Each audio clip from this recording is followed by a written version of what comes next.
At natakot din naman talaga itong si Senator Robin Padilla sa mga sinasabi o mga pamparatang din sa kanya ni Idol Senadora Raffy Tulfo. Talaga naman kasing may katwiran at may laman naman talaga ang pagsasabi mismo ni Idol Raffy. Dahil kilala natin siya na tagatulong mismo o taga-aksyon para sa mga mamamayang Pilipinong inaabuso ang kanilang mga kakayahan at mismo hindi na pinaglilingkuran ng gobyerno.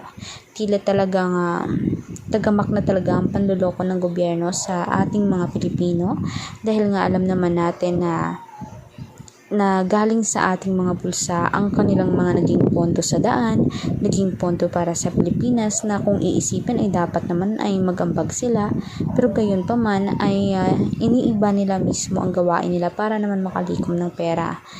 Kaya natural in bad ways talaga ang mga naiisip nila. Ang pogo na yan ay mismo nga kasabot din dyan si Senadora Robin Padilla, maging si Lito Lapid. Kaya nga naman under investigation sila ngayon, pero pasikreto lamang dahil ayaw naman nilang mabulgar at talagang uminit naman ang pangalan nila sa social media. Kaya kayong mga kanetizen, naniniwala ba kayo na hindi sila inosente pagdating sa mga pogo issues? I-komento nyo sa baba ang inyong mga sagot at huwag na rin natin kalimutan mag-subscribe, i-like at i-share ang ating videos on public. Salamat po mga kanetizen.